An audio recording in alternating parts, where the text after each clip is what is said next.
നമസ്കാരം പ്രിയപ്പെട്ട എല്ലാ പ്രേക്ഷകർക്കും നേരം വൈകുന്നേരത്തിലേക്ക് സ്വാഗതം.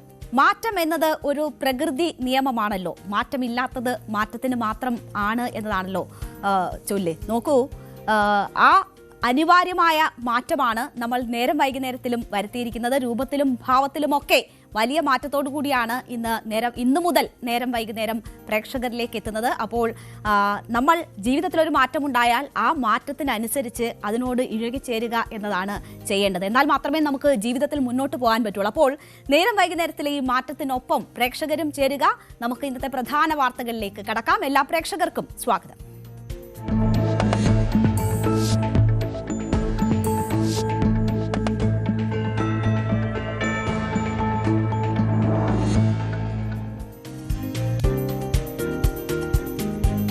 അപ്പോൾ വാർത്തകൾ അതിന്റെ യഥാർത്ഥ രൂപത്തിൽ അറിയുക, പ്രേക്ഷകരിലേക്ക് അത് എത്തിക്കുക എന്നതാണ് ന്യൂസ് 18ന്റെ ലക്ഷ്യം. അപ്പോൾ നമ്മുടെ രൂപത്തിലും ഭാവത്തിലും ഒക്കെ മാറ്റം വരുമ്പോൾ വാർത്തയുടെ കാമ്പിൽ മാറ്റം വരുന്നില്ല.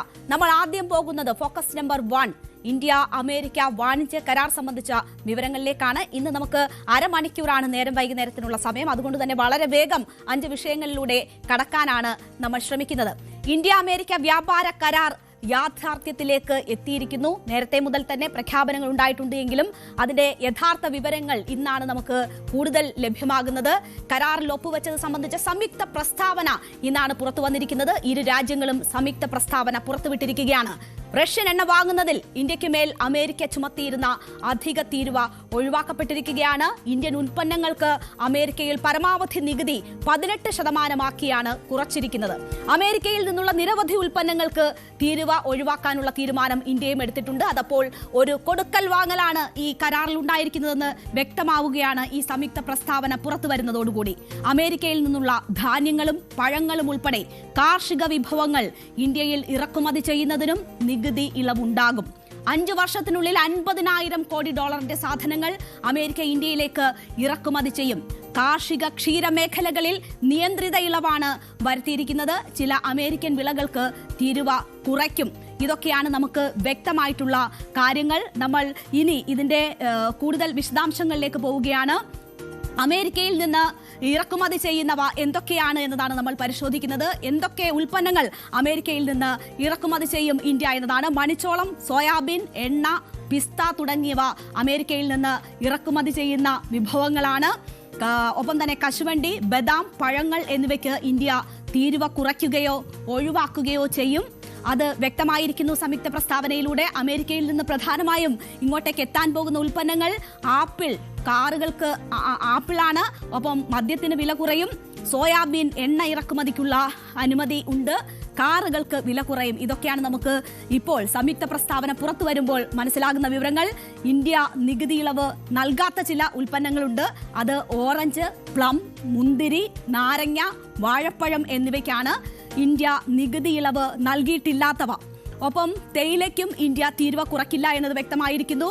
മാങ്ങ ഇറക്കുമതിക്കും നിയന്ത്രണം തുടരും. ഇന്ത്യൻ മസാലകൾക്കും ഉള്ളിക്കും ഉരുളക്കിഴങ്ങിനും പൂർണ്ണ സംരക്ഷണം ഉണ്ടാകുമെന്നതാണ് വ്യക്തമാകുന്നത്. ഇവ ഇറക്കുമതി ചെയ്യുന്നതിനുള്ള നിയന്ത്രണം തുടരും എന്നതും വ്യക്തമായിട്ടുണ്ട്. അപ്പോൾ നമുക്ക് വലിയ ആശങ്ക കാർഷിക മേഖലകളെ സംബന്ധിച്ചായിരുന്നു. അവിടെ ഇറക്കുമതി അമേരിക്കയിൽ നിന്നുണ്ടാകുമ്പോൾ ഏതൊക്കെ വിഭാഗങ്ങളെ, കാർഷിക മേഖലയെയും ക്ഷീരമേഖലയെയും എങ്ങനെ ബാധിക്കും എന്നതായിരുന്നു ആശങ്ക.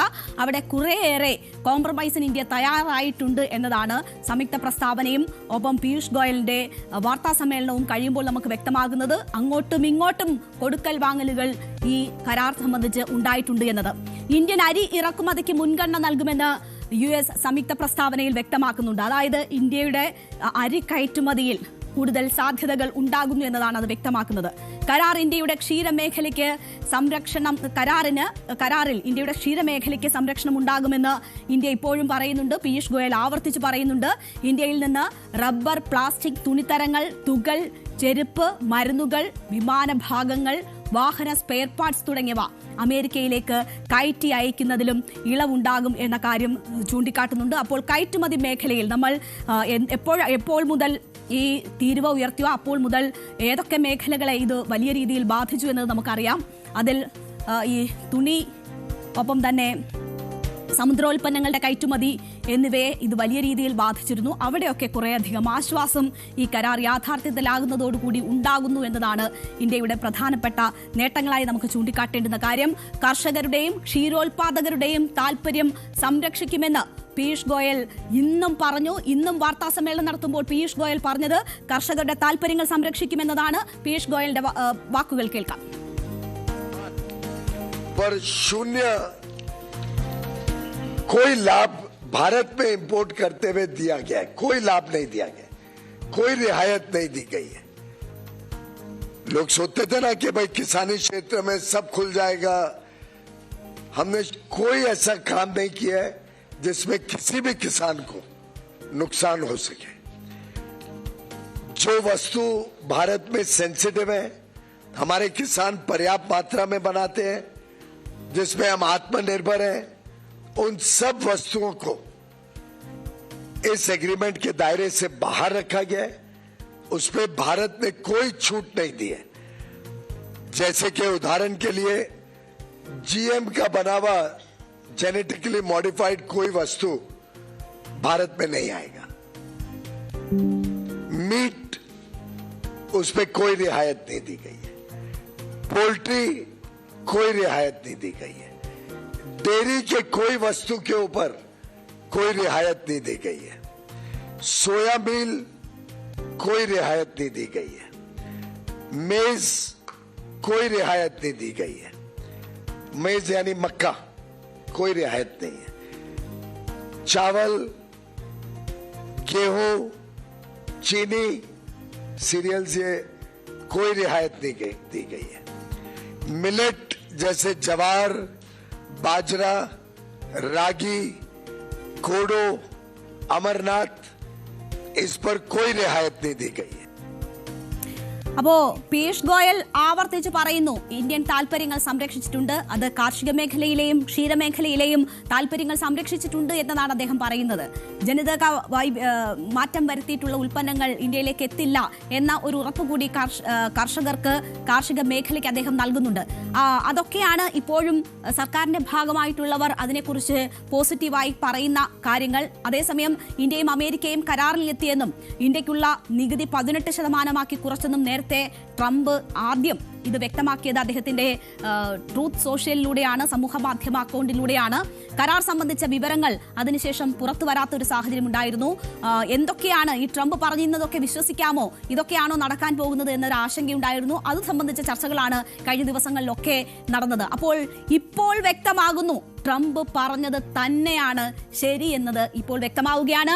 ട്രംപ് പറഞ്ഞതൊക്കെ ശരിയെന്ന് വരുമ്പോൾ 50,000 കോടി രൂപയുടെ ട്രേഡ് നടക്കും എന്നതായിരുന്നു ട്രംപ് പറഞ്ഞ പ്രധാനപ്പെട്ട ഒരു കാര്യം. ഏറ്റവും വലിയ ആശങ്കയും അതുതന്നെയായിരുന്നു. 50,000 കോടി ഡോളറിന്റെ കച്ചവടം അമേരിക്കയ്ക്ക് സാധ്യമാകുന്ന ഒരു സാഹചര്യം ഉണ്ടാകും എന്നത് ഈ സംയുക്ത പ്രസ്താവന വരുമ്പോൾ വെളിവാകുകയാണ്. കാർഷിക ഭക്ഷ്യ ഉൽപ്പന്നങ്ങളുടെ ഒക്കെ ഈ ഇന്ത്യൻ താൽപര്യങ്ങൾ സംരക്ഷിക്കും എന്ന് പറയുമ്പോൾ പോലും അമേരിക്കൻ ഉൽപ്പന്നങ്ങൾക്ക് ഇന്ത്യയിലേക്ക് വരാനുള്ള സാഹചര്യം ഒരുങ്ങുന്നു എന്നത് തന്നെ പറയണം. US നിന്ന് എന്തായാലും 50,000 കോടി ഡോളറിന്റെ ഉൽപ്പന്നങ്ങൾ വാങ്ങാൻ ഇന്ത്യ തയ്യാറെടുത്തിരിക്കുന്നു. US-ന്റെ എല്ലാ പരസ്പരം തീരുവ കുറയ്ക്കാനും സാമ്പത്തിക സഹകരണം വർദ്ധിപ്പിക്കാനും ലക്ഷ്യമിട്ടുള്ള നീക്കമാണ് ഈ 50,000 കോടിയുടെ ഉൽപ്പന്നങ്ങൾ വാങ്ങാനുള്ള നീക്കം എന്നതാണ് വിശദീകരിക്കപ്പെടുന്നത്. എന്തായാലും US-ന്റെ എല്ലാ വ്യാവസായിക ചരക്കുകൾക്കും കാർഷിക ഭക്ഷണ ഉൽപ്പന്നങ്ങൾക്കും ഇന്ത്യ താരിഫ് കുറച്ചിട്ടുണ്ട് എന്നത് സാഹചര്യമാണ്. ഇന്ത്യയിൽ നിന്ന് കയറ്റുമതി ചെയ്യുന്ന മിക്ക ഉൽപ്പന്നങ്ങൾക്കും 18% താരിഫ് തന്നെ അമേരിക്ക ചുമത്തുന്നു എന്നതുമുണ്ട്. കഴിഞ്ഞ നമ്മൾ ഈ താരിഫ് യുദ്ധത്തിലേക്ക് പോകുന്നതിന് മുൻപുള്ളതിന്റെ എത്രയോ ഇരട്ടിയാണ് ഇപ്പോഴും ഈ 18% എന്ന് പറയുന്നത്. അപ്പോൾ ഇന്ത്യക്ക് 18% എന്നതിൽ തന്നെ നിൽക്കേണ്ടി വരുന്നു എന്നൊരു സാഹചര്യമുണ്ട്. ഇനിയും വ്യക്തത വരാനുള്ള മറ്റൊരു കാര്യം എന്ന് പറയുന്നത് റഷ്യൻ എണ്ണ വാങ്ങുന്നതുമായി ബന്ധപ്പെട്ടാണ്. റഷ്യൻ എണ്ണ ഇറക്കുമതി നിരീക്ഷിക്കാനുള്ള അമേരിക്കയുടെ പ്രത്യേക സമിതിക്ക് ഇന്ത്യ വഴങ്ങിയതായിട്ടുള്ള റിപ്പോർട്ടുകൾ കൂടി വരുന്നുണ്ട്. അത് ഏറെ ആശങ്കപ്പെടുത്തുന്നതാണ്.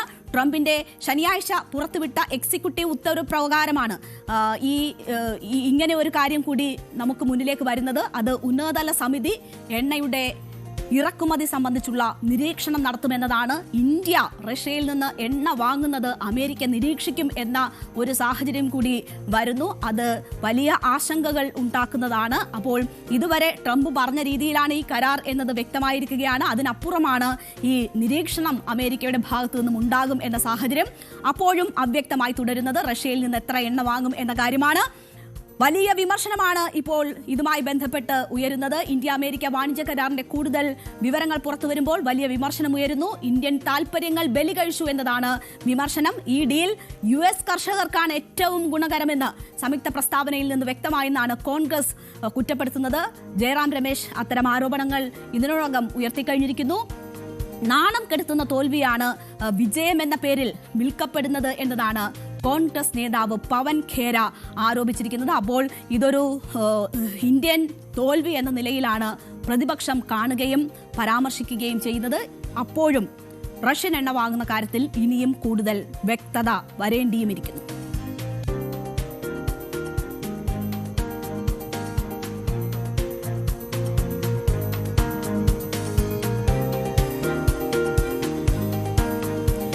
സ്വർണ്ണക്കൊള്ളയുമായി ബന്ധപ്പെട്ട് ഇന്നൊരു നിർണായക നീക്കമാണ് SITയുടെ ഭാഗത്തു നിന്നും ഉണ്ടായിട്ടുള്ളത്. പ്രത്യേക അന്വേഷണ സംഘം ഇന്ന് UDF കൺവീനർ അടൂർ പ്രകാശിനെ ചോദ്യം ചെയ്തു.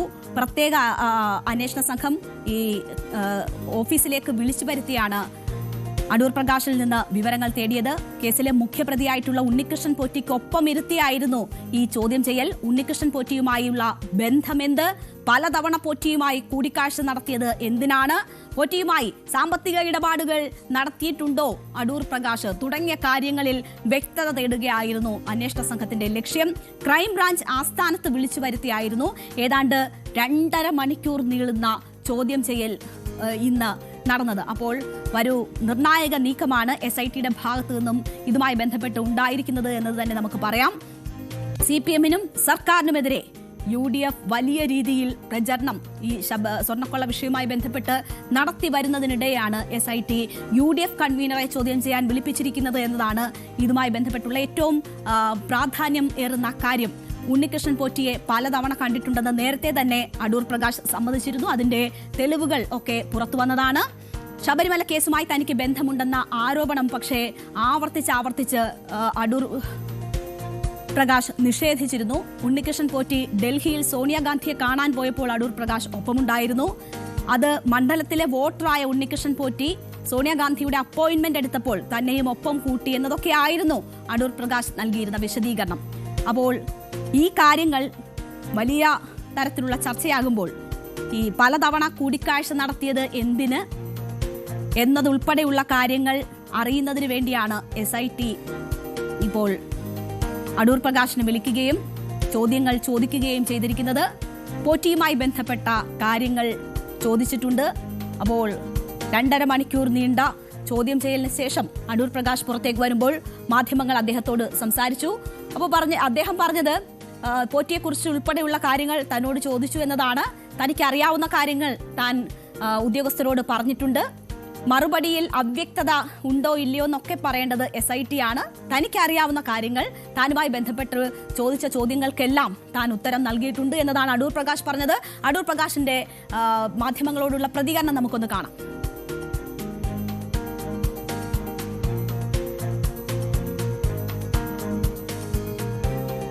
ഞാന് ഇന്നലെ ഉപ്ലയിൽ നടന്ന മീറ്റിംഗിന് ശേഷം തിരുവനന്തപുരത്തേക്ക് വന്നതാണ്. ഞങ്ങളുടെ പ്രിയപ്പെട്ട നേതാവായിരുന്ന ശ്രീ M. മുരളിയുടെ നിര്യാണവുമായി ബന്ധപ്പെട്ടുകൊണ്ടാണ് ഞാൻ ഇന്നലെ തന്നെ ട്രെയിനിൽ കയറി ഇവിടെ എത്തിയത്. അപ്പൊ ഇവിടെ എത്തിയപ്പോഴാണ് ഇവിടെ SITയുടെ നേതൃത്വത്തിൽ ചില കാര്യങ്ങൾ അറിയാനുണ്ട് എന്ന് എന്നോട് ആവശ്യപ്പെട്ടതനുസരിച്ച് ഞാൻ രാവിലെ തന്നെ ഇവിടെ വന്നു. അവരുമായി സംസാരിച്ചു. ചോദിച്ച കാര്യങ്ങൾക്കെല്ലാം തന്നെ കൃത്യമായി ഞാൻ മറുപടി പറഞ്ഞിട്ടുണ്ട്. ആ മറുപടി പറഞ്ഞതനുസരിച്ച് അവർ കാര്യങ്ങൾ ഇനിയും മുമ്പോട്ട് നീങ്ങും. അതിനപ്പുറത്തേക്ക് ഇതുമായി ബന്ധപ്പെട്ടുകൊണ്ട് ഒരു കാര്യവും പറയാനില്ല.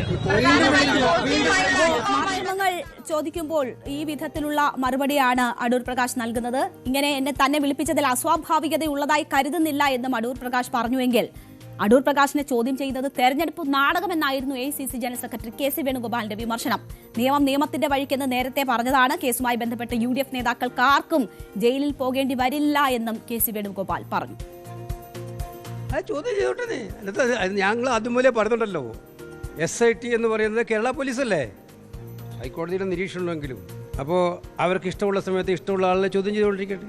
അതെന്താ, നിയമത്തിൻ്റെ വഴിക്ക് പോകണമെന്ന് ഞങ്ങൾ ആദ്യം മുതലേ പറയുന്നുണ്ടല്ലോ. ഇതിനകത്ത് ശബരിമലയിലെ സ്വർണം കട്ടതാണെന്ന് കേരളത്തിലെ ജനങ്ങൾക്ക് ഇപ്പം എല്ലാവർക്കും അറിയാം. അവരെ സംരക്ഷിക്കുന്നത് ആരാണെന്നും അറിയാം. ഇത് പുറത്ത് വന്നപ്പോൾ ഈ ജാള്യത മാറ്റാൻ വേണ്ടിയിട്ടുള്ള ഓരോ കളി ഇങ്ങനെ അങ്ങോട്ടും ഇങ്ങോട്ടും കളിച്ചുകൊണ്ടിരുന്നാൽ അവസാനം അവർ ഏറ്റവും വലിയ കെണിയിലാ പോയി വീഴാൻ പോകുന്നുള്ളതും വരും ദിവസങ്ങളിൽ വ്യക്തമാകും. എന്തായാലും കഴിഞ്ഞ ദിവസങ്ങളിൽ മുൻ ദേവസ്വം മന്ത്രി കടകംപള്ളി സുരേന്ദ്രൻ, മുൻ Devaswom board president PS Prasanth എന്നിവരുടെ മൊഴി SIT രേഖപ്പെടുത്തിയിരുന്നു. ഇതിന് പിന്നാലെയാണ് ഇപ്പോൾ അടൂർ പ്രകാശിനെയും ചോദ്യം ചെയ്യാൻ വിളിപ്പിച്ചിരിക്കുന്നത്. രാഷ്ട്രീയ ലക്ഷ്യത്തോടുകൂടി എന്ന വിമർശനമൊക്കെ ഉയരുമ്പോൾ പോലും അസ്വാഭാവികതയില്ല എന്ന് അടൂർ പ്രകാശ് തന്നെ പറയുന്നു.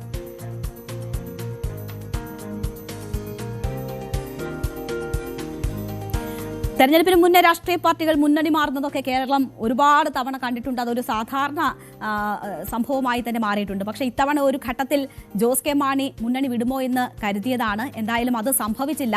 ഇടതുമുന്നണിയിൽ ഉറച്ചു നിന്നുകൊണ്ട് ഇപ്പോൾ UDFിലുള്ള കേരള കോൺഗ്രസിനെ കൂടി ഇടതുപക്ഷത്തേക്ക് ക്ഷണിക്കുകയാണ് ജോസ് കെ മാണി ചെയ്തിരിക്കുന്നത്. ഇതാണിപ്പോൾ വലിയ ഒരു കൗതുകമുണർത്തുന്ന ചർച്ച കേരള രാഷ്ട്രീയത്തിൽ നടക്കുന്നത്. കേരള കോൺഗ്രസ് ജോസഫ് ഗ്രൂപ്പിനെ ഇടതുമുന്നണിയിലേക്ക് ക്ഷണിച്ചത് ജോസ് കെ മാണിയാണ്. കഴിഞ്ഞ ദിവസമാണ് ഇത്തരമൊരു ക്ഷണം അദ്ദേഹത്തിന്റെ ഭാഗത്തു നിന്നും ഉണ്ടാകുന്നത്.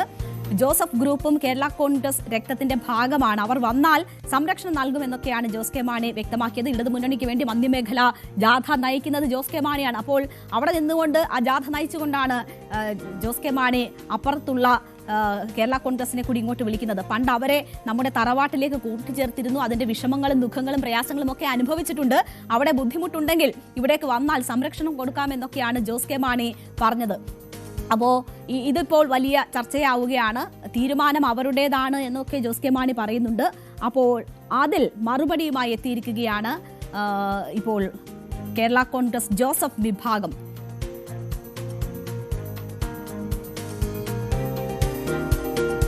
ജോസ് കെ മാണിയുടെ ക്ഷണം ഒരു തമാശയാണ് എന്നതാണ് കേരള കോൺഗ്രസ് സംസ്ഥാന കോർഡിനേറ്റർ കൂടിയായ അബു ജോൺ ജോസഫ് പറഞ്ഞത്. കേരള കോൺഗ്രസിന്റെ യഥാർത്ഥ തറവാടെന്ന് പറയുന്നത് PJ ജോസഫ് നയിക്കുന്ന പാർട്ടിയാണ് എന്നത് അബു പറയുന്നു. മുന്നണിയിൽ പ്രശ്നമുണ്ട് എന്നത് മാധ്യമ സൃഷ്ടിയാണെന്നും അദ്ദേഹം പറഞ്ഞു. തറവാട് ജോസഫ് ഗ്രൂപ്പാണ് എന്നതാണ് ജോസ് കെ മാണിക്കുള്ള അബുവിന്റെ മറുപടി. ഒരു തമാശ പറഞ്ഞല്ലേ, നമ്മൾ അതിനകത്ത് ഈ മുന്നണിയില് ഇതിപ്പോ ഈ കഴിഞ്ഞ ത്രിതല പഞ്ചായത്ത് തെരഞ്ഞെടുപ്പ് കഴിഞ്ഞപ്പോൾ ഈ തറവാട് എന്ന് പറയുന്ന യഥാർത്ഥ PJ ജോസഫ് നേതൃത്വം കൊടുക്കുന്ന കേരള കോൺഗ്രസ് പാർട്ടി 1964 ഒക്ടോബർ 9 രൂപം കൊണ്ട ഇരുന്തക്കര മൈതാനത്ത് മന്നത്ത് പത്മനാഭൻ തിരിതെളിച്ച് രൂപം കൊണ്ട കേരള കോൺഗ്രസ് പാർട്ടി ഏതാണ്ട് കേരള കോൺഗ്രസ് എമ്മുമായിട്ടുള്ള സീറ്റ് വ്യത്യാസം എന്ന് പറയുന്നത് ഏതാണ്ട് 100ഓളം സീറ്റുകൾ കൂടുതൽ ജയിച്ചിട്ടുണ്ട്. 12 ജില്ലാ പഞ്ചായത്ത് നമ്മൾ ജയിച്ചപ്പോൾ അവർ 6 ജയിച്ചു.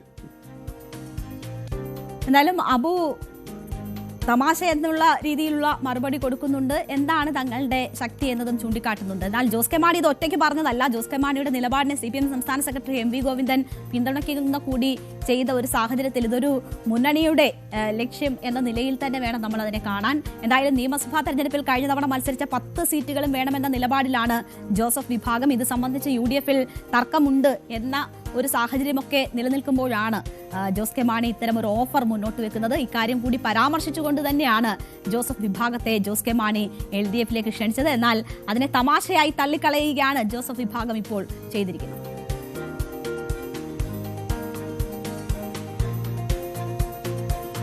കേരളത്തെ ഞെട്ടിച്ച സംഭവമാണ് തിരുവല്ലയിൽ സ്പാ ജീവനക്കാരിയെ ബലാത്സംഗം ചെയ്ത സംഭവം. അതിന് പിന്നിൽ കൊട്ടേഷനാണെന്ന ആരോപണമാണ് ഇപ്പോൾ സ്പാ ഉടമ നടത്തിയിരിക്കുന്നത്. ഗുണ്ടാപിരിവ് വിരോധം പോലീസിന്റെ കഥയാണെന്നും പോലീസും ഗുണ്ടകളും തമ്മിൽ അവിശുദ്ധ കൂട്ടുകെട്ടുണ്ടെന്നും ഉടമ ആരോപിക്കുന്നു. തിരുവല്ലയിലെ സ്പാ സെന്ററിലെ ജീവനക്കാരിയെ ബലാത്സംഗം ചെയ്ത കേസിൽ ഗുരുതര ആരോപണമാണ് ഇപ്പോൾ സ്പാ ഉടമ സഞ്ജയ് ഉയർത്തിയിരിക്കുന്നത്. സംഭവത്തിന് പിന്നിൽ കൊട്ടേഷനാണെന്നും കൊട്ടേഷൻ നൽകിയത് തിരുവല്ലയിലെ മറ്റൊരു സ്പാ ഉടമയാണ് എന്നതുമാണ് പറയുന്നത്. ഇതിന് കാരണമെന്ന് പറയുന്നത് തന്റെ ബിസിനസ് തകർക്കുക എന്ന ലക്ഷ്യമാണ് എന്നതും സഞ്ജയ് പറയുന്നു. മരണസുബിൻ എന്നറിയപ്പെടുന്ന ഗുണ്ട മരണസുബിനും സംഘവും നടപ്പാക്കിയത് എതിർ ബിസിനസ് ഗ്രൂപ്പിന്റെ കൊട്ടേഷനാണ് എന്നതാണ് പറയുന്നത്. ഗുണ്ടാപിരിവ് നൽകാത്തതിലുള്ള അതിക്രമമല്ല നടന്നതെന്നാണ് സഞ്ജയുടെ പക്ഷം.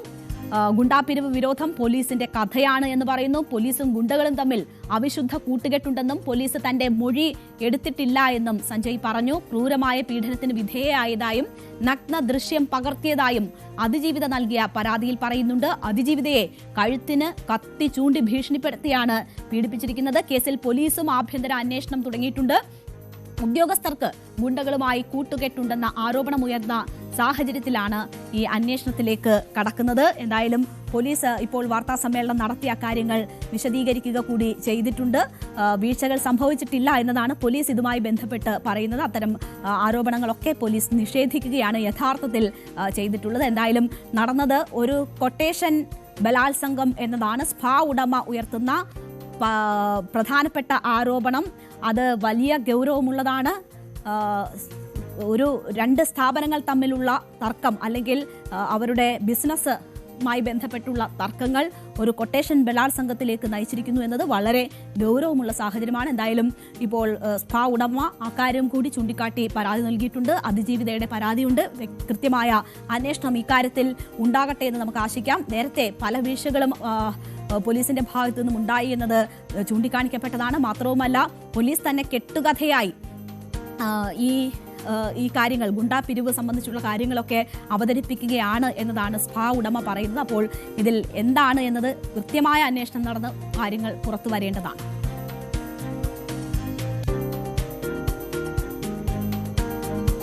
അപ്പോൾ ഇതിൽ പത്തനംതിട്ട SP R ആനന്ദാണ് നേരത്തെ മാധ്യമങ്ങളെ കണ്ടത്. പോലീസിന് ആദ്യം പരാതി ലഭിച്ചിരുന്നില്ല എന്ന് പറയുന്നു. പിന്നീട് സ്വമേധയാ കേസ് രജിസ്റ്റർ ചെയ്താണ് അന്വേഷണം ആരംഭിച്ചത്. വിവരം ആദ്യം ലഭിച്ചത് സ്പെഷ്യൽ ബ്രാഞ്ചിനാണ്. ഇതിന്റെ അടിസ്ഥാനത്തിൽ സ്ഥാപനത്തിലെത്തി യുവതികളുടെ മൊഴിയെടുത്ത് കേസ് രജിസ്റ്റർ ചെയ്യുകയായിരുന്നു. മുഖ്യപ്രതി സുബിൻ അലക്സാണ്ടറിന്റെയും ബെർലിൻ ദാസിനെയും അറസ്റ്റ് ചെയ്തു. സ്പാ ഉടമയുടെ മൊഴിയും രേഖപ്പെടുത്തിയെന്നാണ് ഇപ്പോൾ SP അറിയിച്ചിരിക്കുന്നത്. ഇപ്പോൾ നമ്മുടെ നേരം വൈകുന്നേരത്തിന്റെ ഇന്നത്തെ സമയം ഇവിടെ അവസാനിക്കുകയാണ്. എല്ലാ പ്രേക്ഷകർക്കും നന്ദി.